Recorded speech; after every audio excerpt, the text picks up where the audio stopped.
দেখা মানে বিশ্বাস করুন সমস্ত বাচ্চাগুলো ক্ষতি হবে। কদিন পরে শুনি না ওদের জিজ্ঞাসা করুন শফিক এখন কোথায়, ওরা বলে দেবে এখন শফিক কোথায় রে, দেখেছেন তো বলে দিয়েছেন ছেলে কি বলেছে শফিক কোথায়, কেন জেলে গেছে কোচি শফিকের কড়া বিয়ে। হ্যাঁ 8টা তোরা জানিস?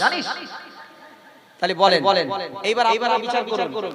এই ফোন দিচ্ছেন শফিক দেখছে বিয়ে করে কড়া, ওরা বলছে আচ্ছা আমি মেনে নিলাম 8টা, ওর পরেও আরেকটা বিয়ে করবে কিনা তার কোনো গ্যারান্টি আছে? দুদিন পরে বউ এনে বলবে ও মা এই না তোমার দুর্গনি এনে দিছি নাও, হিসেব মতো না টাটা গুড মর্নিং, ফেরেশতারা বলছে আয় তোদের মর্নিং খাবিয়ে দেব, হাউ আর ইউ হ্যালো আছো।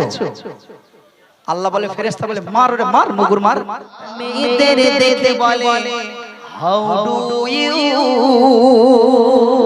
হয়ে গেছে নায়ক আমি, কি বলে আই লাভ